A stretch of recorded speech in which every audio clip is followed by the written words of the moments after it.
जय हिंद साथियों। उम्मीद करता हूँ अभी आप बहुत बढ़िया होंगे। और दोस्तों, आप सभी लोगों ने उत्तर प्रदेश पुलिस कांस्टेबल की आंसर की चेक कर ली होगी।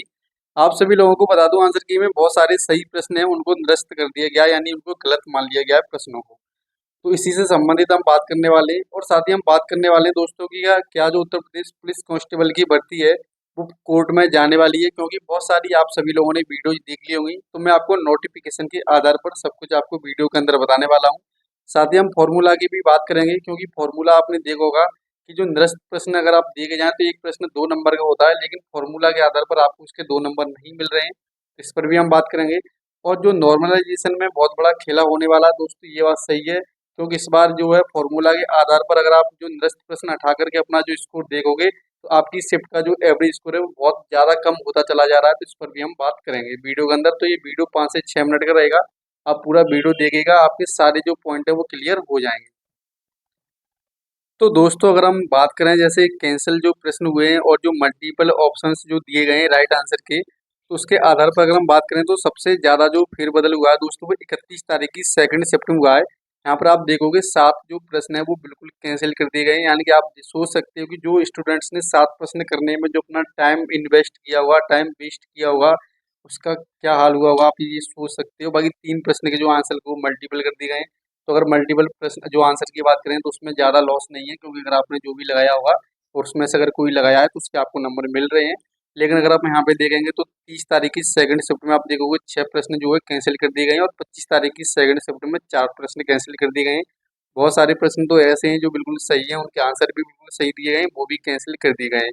तो अब आप सोच सकते हैं जो 7 प्रश्न यानी कैंसिल किए गए हैं, यानी इनके जो मार्क अगर बनते हैं तो देखोगे 14 नंबर बनते हैं 7 प्रश्नों के। लेकिन अगर आप फॉर्मूला के आधार पर देखोगे दोस्तों तो वहाँ पर आपको 14 नंबर नहीं मिल रहे हैं। लेकिन कायदे के अनुसार जो अगर कैंसिल क्वेश्चन हुआ है उसके आपको पूरे नंबर मिलने चाहिए, क्योंकि इसमें स्टूडेंट की कोई गलती नहीं है, ये स्टूडेंट्स के साथ धोखा हुआ है। तो क्या हम कोर्ट में जा सकते हैं, इस पर मैं आपको बात करने वाला हूँ। तो सबसे पहले आप ये नोटिफिकेशन की आप ये कटिंग देख लीजिए, मैंने यहाँ पे लगा रखी है।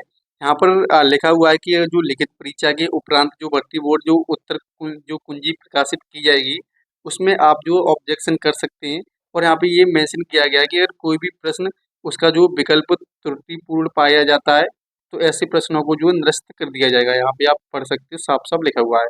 लेकिन अब यहाँ पे इम्पोर्टेंट बात तो ये है कि जिन प्रश्नों का जो आंसर उसमें ऑलरेडी दिया हुआ है वो किस वजह से निरस्त कर दिया गया है, ये सिर्फ इम्पोर्टेंट बात है। बाकी यहाँ पे ये भी लिख दिया गया है कि निरस्त जो प्रश्नों की जो जो उसका जो फॉर्मूला दिया गया है ये हाई कोर्ट की जो है, सॉरी, हाँ, ये उच्च न्यायालय इलाहाबाद की जो एक याचिका नंबर वगैरह कुछ दिया गया है उसके आधार पर ये उन्होंने सूत्र जो है दिया है कि इस सूत्र के आधार पर आप अपना जो है मार्क जो अपना कैलकुलेशन कर सकते हो कि आपके कितने नंबर बन रहे हैं।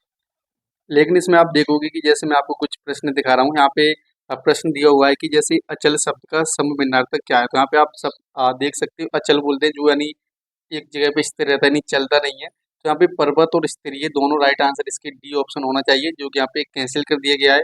इसी तरीके से आप प्रश्न नंबर यहाँ पे 17 देखिए, इसमें हेड मास्टर का उपसर्ग पूछा है। तो यहाँ पे हेड मास्टर में जो अगर उपसर्ग की बात करें तो यहाँ पे हेड जो है उपसर्ग हो जाना चाहिए, लेकिन ये भी जो है निरस्त कर दिया गया है।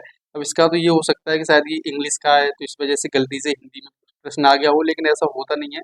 प्रश्न ये सब चलते हैं हिंदी में, इंग्लिश वाले वर्ड होते हैं वो भी, लेकिन फिर भी ये कैंसिल कर दिए गए हैं। तो यहाँ पे अगर मैं दोस्तों बात करूँ तो आप यहाँ पर जो है हाई कोर्ट जा सकते हो, जो इलाहाबाद न्यायालय जा सकते हैं, क्योंकि इसमें प्रश्न में कोई भी त्रुटि नहीं है और आपको कायदे अनुसार जो है 2 नंबर मिलने चाहिए सही के। लेकिन अगर आप इसे फॉर्मूला के आधार पर आप देखोगे तो यहाँ पे आपको 2 नंबर नहीं मिल रहे हैं, क्योंकि जिसके जितने ज़्यादा प्रश्न सही होते हैं वो फॉर्मूला में अगर रख के देगा तो उसे उतने ही ज़्यादा नंबर मिल रहे हैं कैंसिल की वजह से। आप भी एक बार ट्राई करके देख लीजिएगा। जैसे मान लीजिए किसी के 100 प्रश्न सही हैं और पेपर जैसे उसका 300 का है, और प्रश्न मान लीजिए उसकी शिफ्ट में 10 कैंसिल कर दीजिए, मान लीजिए तो 140 हम मान लेते हैं। तो अगर आप यहाँ पे कैलकुलेशन करोगे तो इसके जो मार्क हैं वो उसे 10 प्रश्न जो कैंसिल किए गए हैं उसके कम आपको मार्क मिलेंगे। लेकिन यहीं पे कोई अगर 100 जैसे 130 क्वेश्चन राइट कर देता है, 300 का पेपर है 140 से, तो उसके यहाँ पे कैंसिल के जो नंबर है वो ज़्यादा मिल जाएंगे, क्योंकि जिसके जितने ज़्यादा क्वेश्चन सही है उसे उतने ही ज़्यादा नंबर मिल रहे हैं। लेकिन यहाँ पे नुकसान उन लोगों को हुआ है कि जिनका जो स्कोर है वो बॉर्डर एरिया पे, यानी जिनका बॉर्डर लाइन पे उनके जैसे 2 प्रश्न का नंबर है तो हो सकता है उनको 0.6 0.7 नंबर ही मिल पा रहे हैं कैंसिल प्रश्न के इस फॉर्मूला के थ्रू। तो कहीं न कहीं ये जो एक बहुत धोखा हुआ है स्टूडेंट के साथ। तो आप यहाँ पर जो है मेरे ख्याल से आप इलाहाबाद कोर्ट जा सकते हो, आप यहाँ पे याचिका जो है दायर कर सकते हो, क्योंकि ये यहाँ पे बिल्कुल सही प्रश्न दिए हुए हैं और ऐसा कहीं भी नोटिफिकेशन में मेंशन नहीं किया गया है कि जो हम जो है सही प्रश्न पर जो है वो मतलब कैंसिल कर देंगे। यानी सही प्रश्न को जो है कैंसिल करने का कोई भी यहाँ पे प्रावधान नहीं दिया गया है। यहाँ पे सीधा सीधा लिखा है अगर कोई त्रुटिपूर्ण पाए जाते हैं। अगर आप यहाँ पे जैसे कोर्ट में मान लीजिए अगर आप याचिका जैसे दायर करोगे तो वहाँ पे क्या होगा कि वो आपको इसका विश्लेषण यानी कि डिटेल में समझाएंगे इसमें क्या त्रुटि है, उनको त्रुटि बतानी होगी। अगर वो त्रुटि जैसे नहीं बता पाते हैं तो फिर आपको वो पूरे 2 नंबर देंगे। तो ये मेरे ख्याल से कोई बुरी बात नहीं है, अगर आप चाहते हैं तो जा सकते हो। बाकी आप अपना जो है कितने आपके नंबर बन रहे हैं वो आप इस फॉर्मूला के आधार पर देख लीजिएगा। बाकी अगर हम दोस्तों नॉर्मलाइजेशन की बात करें तो इसमें नॉर्मलाइजेशन का बहुत बड़ा बदलाव होने वाला है, जो हम उम्मीद कर रहे थे 5-10 नंबर की। तो दोस्तों मैं आपको बता दूं यहाँ पर आपको बहुत ज़्यादा नंबर देखने को मिल सकते हैं, क्योंकि जो 30 तारीख की 31 की सेकंड शिफ्ट और 30 तारीख की जो सेकंड शिफ्ट है मैं आपको बता दूं सबसे ज़्यादा इसी को नॉर्मलाइजेशन मिलेगा। और अगर आपको मेरी बात गलत लग रही है तो आप देख लेना जब रिजल्ट आए तब, क्योंकि इन शिफ्ट का जो है जब ये क्वेश्चंस कैंसिल कर दिए गए हैं बाकी क्वेश्चंस के बाद अगर आप स्कोर देखोगे तो बहुत कम रह जा रहा है लोगों का, और कैंसिल प्रश्न का भी पूरे नंबर तो इनको नहीं मिल रहे हैं, तो इस वजह से बहुत कम स्कोर आ रहा है।